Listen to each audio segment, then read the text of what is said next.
Defensa aérea, haz tu trabajo, maldición. Emulosquía.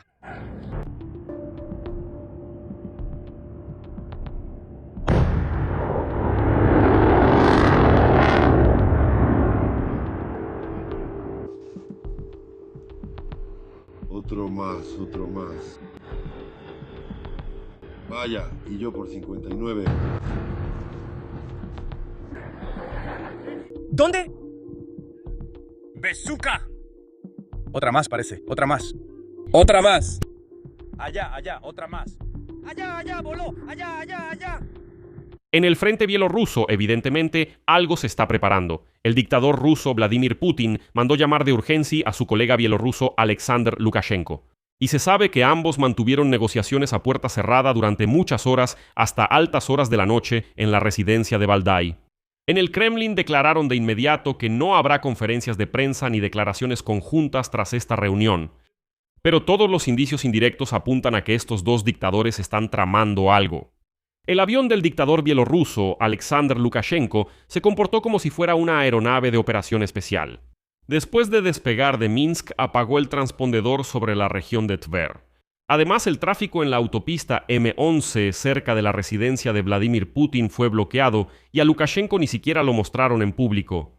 Entonces, ¿de qué hablan Vladimir Putin y Lukashenko a puerta cerrada durante tantas horas que hasta temen un transpondedor encendido? ¿Qué hay de tan secreto ahí? Para entender esto, creo que es necesario juntar tres líneas argumentales de los últimos días. Parecen separadas, pero en realidad es una sola gran historia. La primera línea argumental es que el Kremlin está arrastrando a Bielorrusia a la guerra, y esto lo admitió Lukashenko. La segunda es que Lukashenko se resiste y le dice directamente a Gryzlov que no va a aceptar eso. Y la tercera es que Rusia se está asfixiando sin combustible después de los ataques de las Fuerzas Armadas de Ucrania. Además, en Rusia cada vez hay más incendios en instalaciones militares, fábricas y además de los suministros de gasolina desde Bielorrusia, hay todas las señales de que la producción militar se está trasladando para esconderla en Bielorrusia. Los militares ucranianos, con misiles ucranianos Flamingo, atacaron en la noche del 27 de junio la fábrica del complejo militar industrial Titán Barricadas en Volgogrado. En esa fábrica, Rusia produce sistemas de artillería y equipo militar especial, en particular, elementos de lanzadores de misiles para ataques contra ciudadanos ucranianos.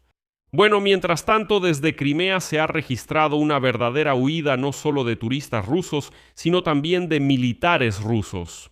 Bueno, y la popularidad de Vladimir Putin cayó a su nivel más bajo desde el inicio de la Gran Guerra, y esto justo antes de las elecciones parlamentarias en septiembre. Y en este contexto, Lukashenko, antes de volar a Rusia, les dijo a los bielorrusos que no lo van a destituir. Durante mucho tiempo, mientras que la inteligencia ucraniana detecta preparativos para una invasión desde el territorio de Bielorrusia. En fin, vamos a desenredar juntos esta maraña de acontecimientos. Me llamo Alexei Pechi. Hoy es 27 de junio. Vamos a analizar juntos todos estos acontecimientos. Pero antes de que empecemos, les pido que se suscriban al canal, le den like al video y dejen cualquier comentario debajo de este video. Esto será muy importante para que este episodio se difunda en YouTube y les estaré muy agradecido por ello. Comenzaré con la última noticia. En la madrugada del sábado 27 de junio, la ciudad rusa de Volgogrado fue atacada con misiles, lo que resultó en daños a la fábrica de defensa Titán Barricadas, que produce lanzadores para los sistemas de misiles Iskander-M y Topol-M. Se informa que se lanzaron 5 misiles ucranianos Flamenco contra Volgogrado. El fundador de la empresa que fabrica los misiles Flamenco, Denis Stilberg, publicó no solo un video del lanzamiento de estos misiles, sino también imágenes en las que se pueden ver explosiones en Volgogrado como resultado del impacto de estos misiles. Los habitantes locales informaron sobre una serie de explosiones alrededor de las 4 de la mañana hora local y más tarde aparecieron videos en la red, en uno de los cuales un misil impacta un objeto industrial. Y antes del ataque, la Guardia Nacional rusa Rosaviatsia, anunció el cierre temporal del aeropuerto de Volgogrado. Bueno, editor.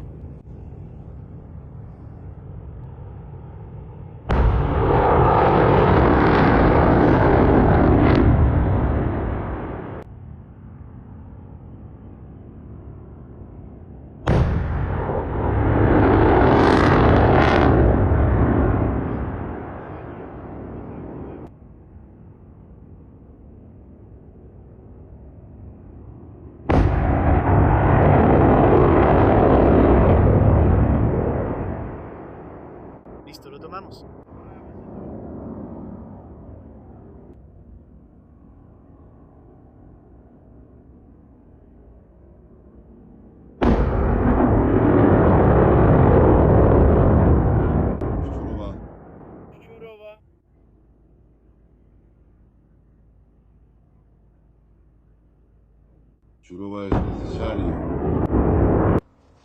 9. Churova, estos.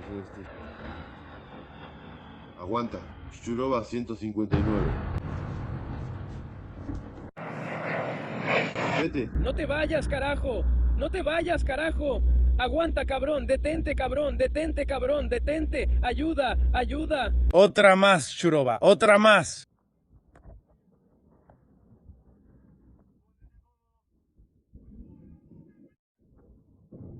Sí, ¿dónde? Vamos, vamos. ¿El dónde? Ahí va volando.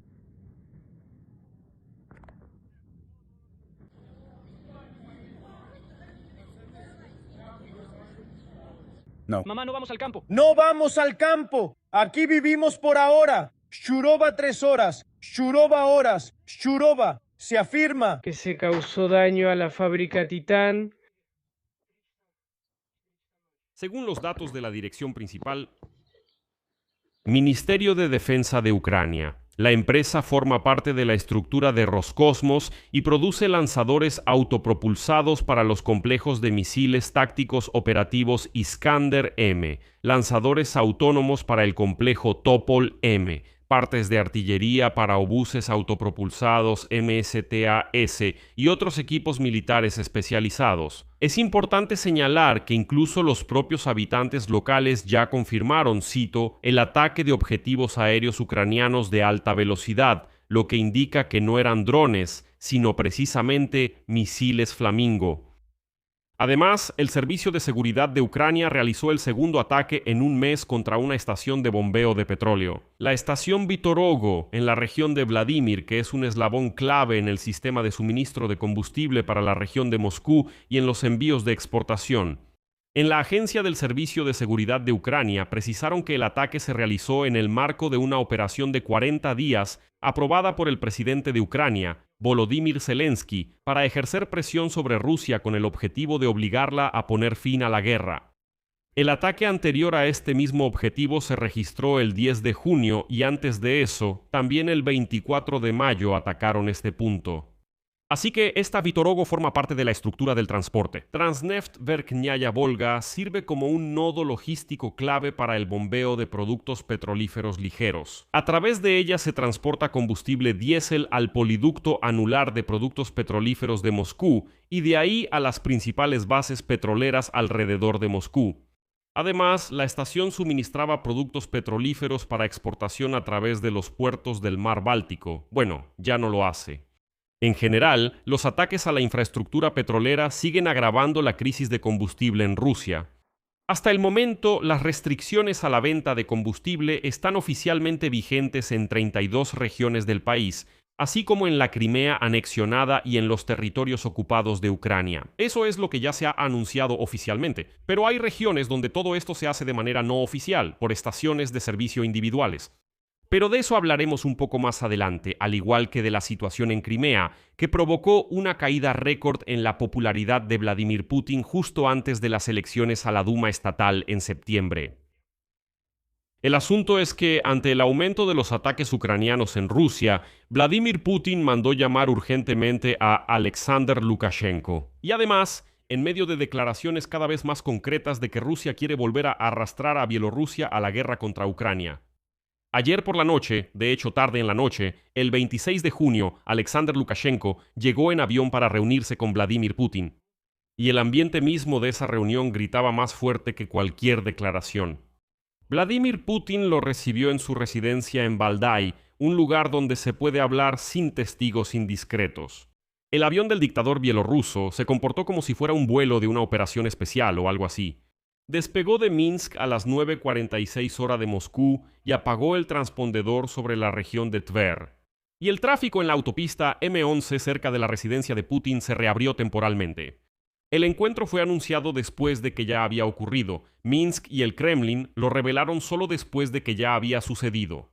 Las negociaciones duraron varias horas, primero cara a cara, luego con las delegaciones. Y según el vocero del Kremlin, Peskov, podrían continuar hoy, 27 de junio.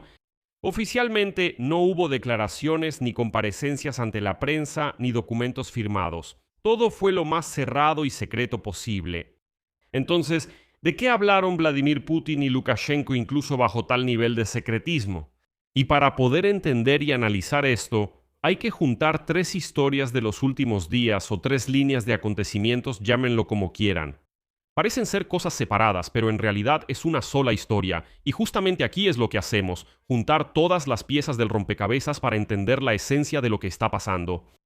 Y antes de que pasemos a desenredar esta historia, les pido que se suscriban a este canal de YouTube, le den like al video y por supuesto dejen cualquier comentario debajo de este video. Además, apoyen el trabajo de este canal de YouTube con cualquier donación. Pueden hacerlo a través de los enlaces y datos que están en la descripción de este video. Y ahí mismo está el enlace a la plataforma Patreon, donde tenemos una comunidad privada en la que respondo todas sus preguntas, donde planeamos realizar transmisiones privadas para poder interactuar en formato de preguntas y respuestas, y donde discutimos juntos los temas de los próximos episodios aquí en YouTube. Así que vayan, suscríbanse, ahí también están los enlaces a mis redes sociales, me dará gusto verlos ahí también.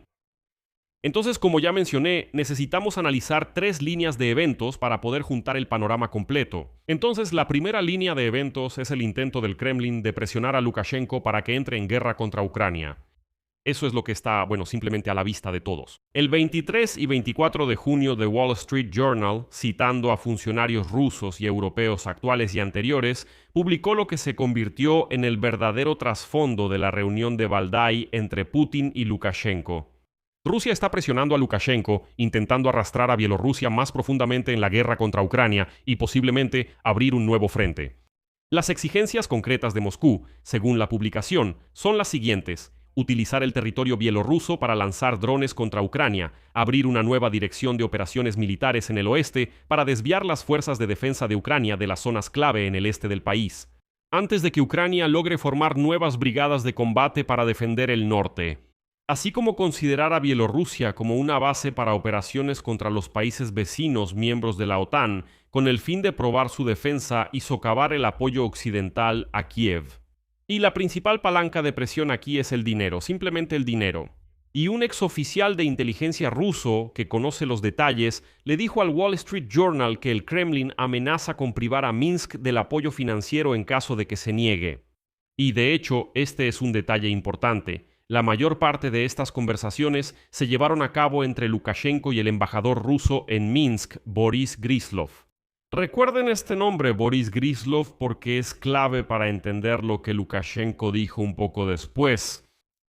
La segunda línea de acontecimientos es la resistencia pública de Lukashenko, lo que indica que la resistencia no pública ya no funciona, por eso Lukashenko decidió sacar todo a la luz pública. Y esto es una señal muy importante de desesperación del Kremlin, es decir, el Kremlin está intentando por todos los medios obligar a Lukashenko a involucrarse abiertamente en la guerra. Lukashenko no quiere hacer eso. El Kremlin sigue aumentando la presión, y lo único que le queda a Lukashenko es sacar todo esto a la luz pública.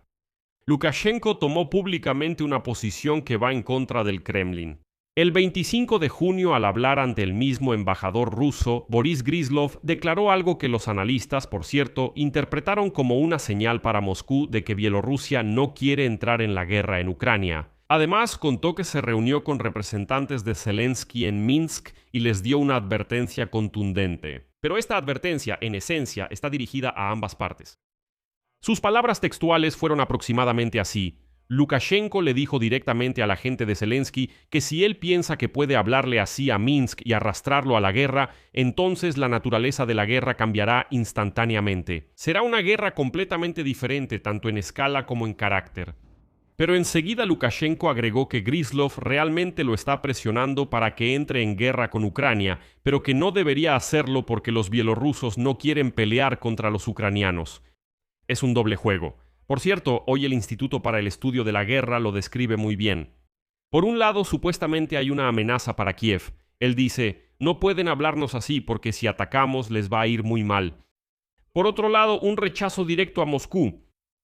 Lukashenko sigue ganando tiempo y evita los crecientes intentos del Kremlin de arrastrar a Bielorrusia a la guerra, manteniendo una retórica relativamente neutral hacia Ucrania. Y así, los analistas formulan el dilema de Lukashenko con la máxima precisión. Lukashenko intenta equilibrar el mantenimiento del apoyo ruso y lo que queda de la soberanía degradada de Bielorrusia. Y el indicador clave de esta resistencia es el siguiente. Desde 2022, Lukashenko no ha permitido de forma sistemática que las fuerzas bielorrusas participen directamente en las operaciones rusas en Ucrania.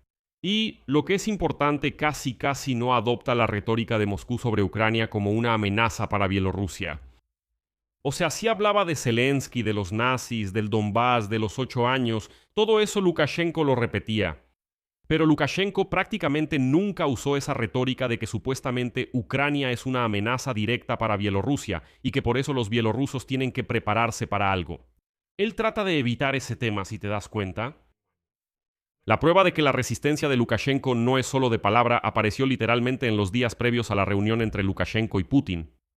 Y el 19 de junio Zelensky le dio un ultimátum a Lukashenko para que retirara los retransmisores en territorio bielorruso que ayudan a dirigir los ataques rusos. Y le dio una semana hasta el 26 de junio advirtiendo que, de lo contrario, Ucrania lo haría por su cuenta. Es decir, destruirá físicamente esos retransmisores. ¿Qué clase de retransmisores son esos, de todos modos? Parecen torres de televisión inofensivas o torres de telefonía celular, pero en secreto guían a los drones de ataque rusos hacia objetivos en Ucrania. Proporcionan comunicación a una distancia de hasta 150 kilómetros y permiten cambiar el objetivo del dron directamente en pleno vuelo. Es decir, en tiempo real ayudan a atacar objetivos ucranianos. Y además, por cierto, ayudan a realizar labores de reconocimiento. Y el desenlace de toda esta historia es el siguiente. El 24 de junio, Zelensky anunció que, a fecha del 22 de junio, los retransmisores dejaron de funcionar en Bielorrusia.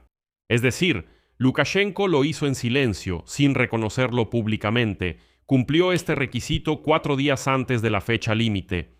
Y así, el Instituto para el Estudio de la Guerra lo interpreta de manera inequívoca. El cumplimiento visible del ultimátum muestra que Lukashenko sigue resistiéndose a los esfuerzos del Kremlin por involucrar completamente a Bielorrusia en la guerra. ¿Por qué Lukashenko es tan cauteloso? Es bastante comprensible. Hay 2 razones y ambas son existenciales para él personalmente. La primera es la sociedad. La sociedad bielorrusa demuestra una disposición sumamente limitada a participar directamente en la guerra de Rusia contra Ucrania. Y las consecuencias políticas de las protestas de 2020 todavía, de alguna manera, siguen moldeando el comportamiento del régimen de Lukashenko. Él todavía recuerda lo que sucedió en ese entonces y entiende que, en cierto modo, ya estuvo al borde. Y la segunda razón es el miedo a los drones ucranianos. Según Der Spiegel, el ultimátum de Zelensky tuvo un impacto serio en Lukashenko. Lukashenko, quien la semana pasada, según se informa, temía más a los drones ucranianos que a su aliado Vladimir Putin. El propio Lukashenko, en una entrevista con el medio Al Arabiya el 15 de junio, reconoció la vulnerabilidad militar de Bielorrusia, diciendo, cito, «Bielorrusia está literalmente en la palma de la mano de las Fuerzas Armadas de Ucrania». Y después de eso incluso se disculpó con Zelensky por sus palabras ofensivas anteriores. Es decir, Lukashenko empezó a maniobrar muchísimo y un poco más adelante explicaré nuevamente por qué lo está haciendo. Y hoy mismo, el fundador de la empresa Firepoint, Denis Stillerman, declaró directamente que si Bielorrusia realmente inicia una ofensiva contra Ucrania, los drones ucranianos destruirán por completo toda la infraestructura crítica de Bielorrusia en las primeras horas. Más aún, Zelensky ya reconoció y declaró públicamente que las fuerzas de defensa de Ucrania han identificado alrededor de 500 objetivos en el territorio de Bielorrusia que los drones atacarán en las primeras horas. Como pueden imaginar, se trata de refinerías de petróleo, plantas eléctricas y así sucesivamente. Y antes, esto podría haberse percibido como una fanfarronada ruidosa, un farol y cosas por el estilo. Pero viendo cómo los drones ucranianos en las últimas semanas han estado destruyendo fábricas en Rusia, destruyendo refinerías de petróleo, destruyen fábricas militares e incluso destruyen infraestructura en Moscú, que está lo más protegida posible por la defensa aérea, Lukashenko entiende que esto ya no es un farol, no es una amenaza vacía. Y si se le da a Ucrania una razón para atacar, atacará. Y de hecho, literalmente la primera provocación militar desde el territorio de Bielorrusia le da a Ucrania todas las razones para hacerlo. Y según el artículo 51, por cierto, de la Carta de la ONU tiene todo el derecho de ejercer la legítima defensa y simplemente hacer pedazos a Bielorrusia. Y una vez más, Lukashenko entiende que ahora esto es completamente realista. Él ve perfectamente lo que está sucediendo en el territorio de Rusia. Y aquí es donde aparece la tercera línea de acontecimientos que rompe los planes de Vladimir Putin de arrastrar a Bielorrusia a la guerra. Rusia ahora se está asfixiando sin combustible, y eso explica para qué necesita a Bielorrusia. Además, en Rusia, las fábricas militares están ardiendo una tras otra. Y Vladimir Putin entiende que muy pronto simplemente no podrá producir armas en cantidad suficiente. No, podrá seguir produciéndolas, pero ya no en la cantidad suficiente. Eso es, si quieren, la base sin la cual toda la imagen no tiene sentido. Mientras se llevan a cabo estas negociaciones entre Putin y Lukashenko, Rusia está atravesando la peor crisis de combustible de su historia. Y los culpables, bueno, entre comillas, los culpables de esta crisis son los drones ucranianos. La magnitud simplemente rompe todos los récords. Según los cálculos de Radio Svoboda, al 24 de junio estos son los datos más recientes. Al menos 55 de las 83 regiones de Rusia informaron sobre el racionamiento de gasolina y diésel, ya sea a nivel estatal o a nivel de compañías petroleras individuales. Por cierto, Bloomberg muestra el mismo panorama, solo que de manera un poco diferente. Dice que al menos 2/3 de las regiones de Rusia han impuesto el racionamiento de combustible o han enfrentado interrupciones después de los continuos ataques ucranianos a las refinerías de petróleo. 2/3 de las regiones de Rusia. Además, desde marzo, más de 2 docenas de ataques han sido dirigidos a las refinerías de petróleo rusas, incluyendo 8 de las 10 más grandes del país. Y los analistas estiman que más del 20% de toda la capacidad de refinación de petróleo de Rusia ha quedado completamente fuera de servicio. La Agencia Internacional de Energía calificó este nivel de destrucción como algo sin precedentes en toda la historia de la guerra. El ataque a Moscú en junio resultó ser simbólico y al mismo tiempo doloroso. La semana pasada, Ucrania atacó la refinería de petróleo de Gazprom Neft en Moscú, que normalmente suministra hasta el 40% del combustible consumido en Moscú. Junto con los daños a la gigantesca planta Taneco, esto eliminó alrededor de 600,000 barriles diarios de capacidad de refinación. 600,000 barriles, es decir, esto es incluso más de la mitad del suministro de toda Moscú.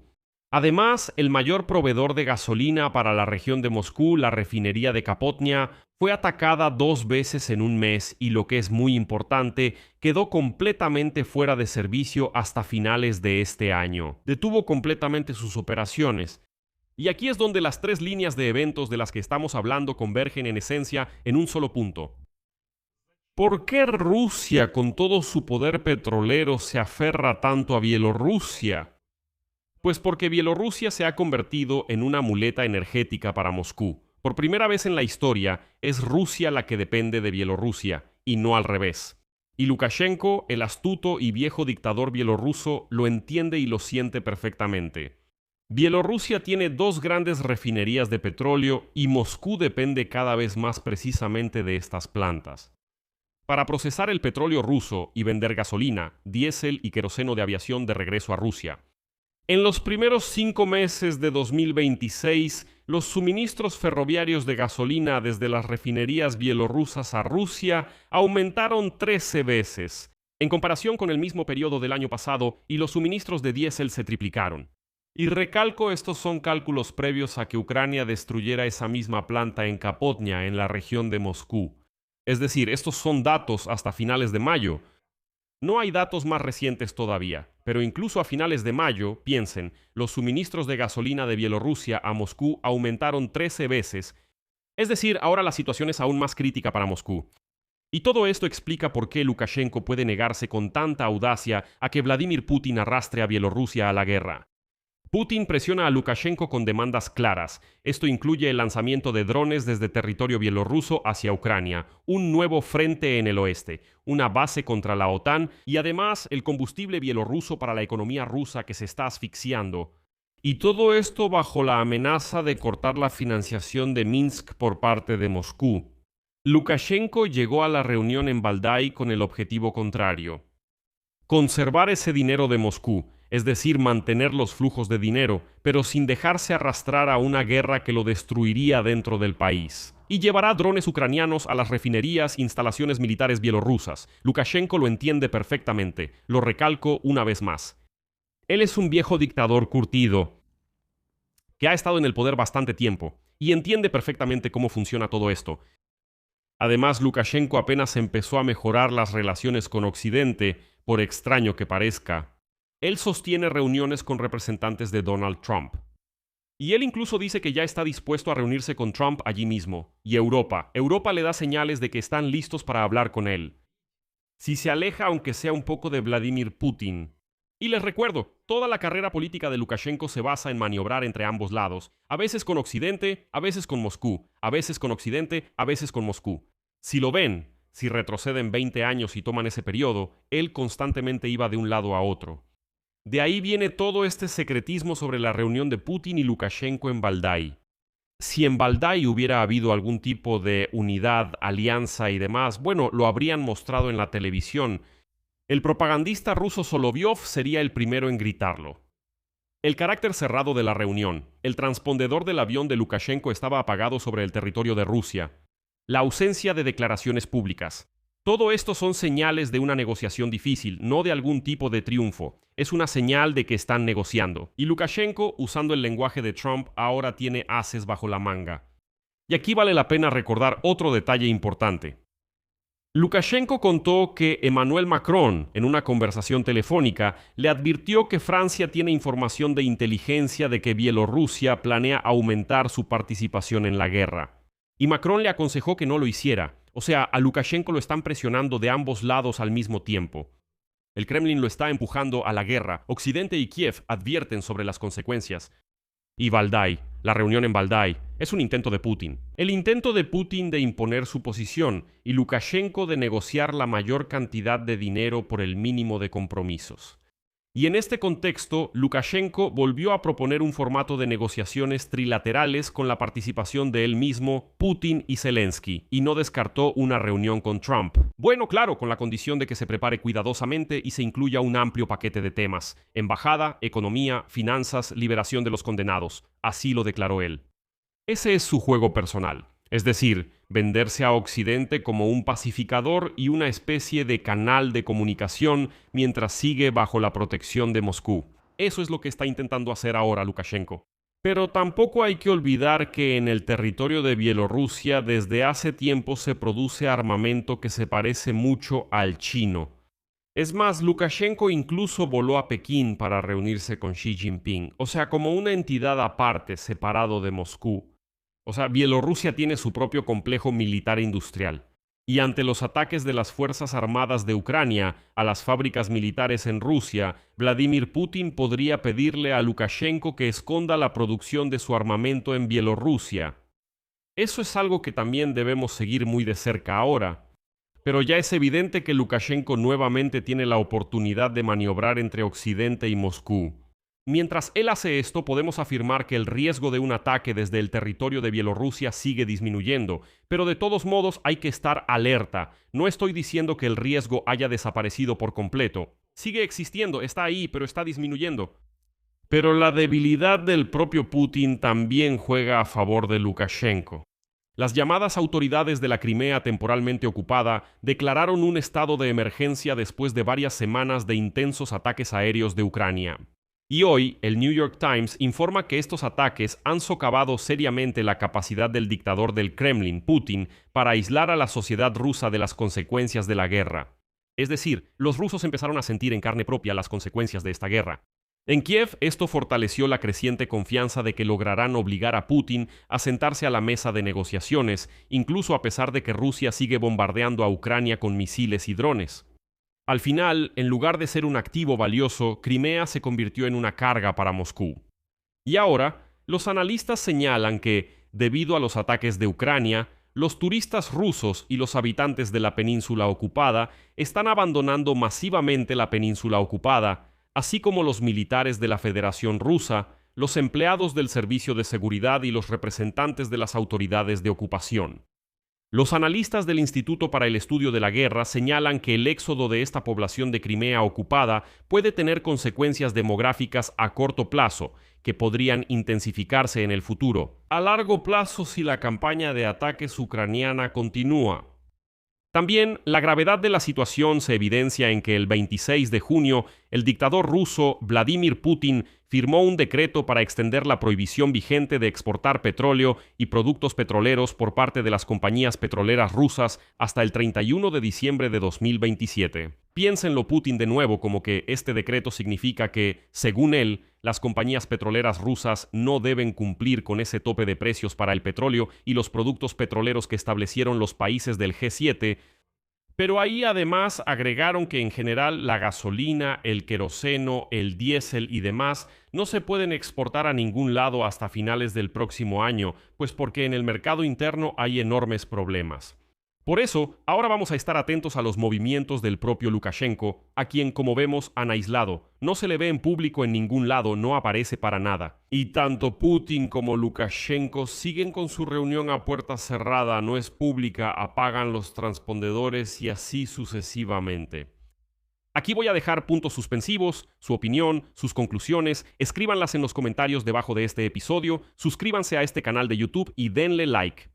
Si quieren apoyar el trabajo de este canal de YouTube, pueden hacerlo económicamente con cualquier donación, incluso la más pequeña, a través de los enlaces y datos que están en la descripción de este video.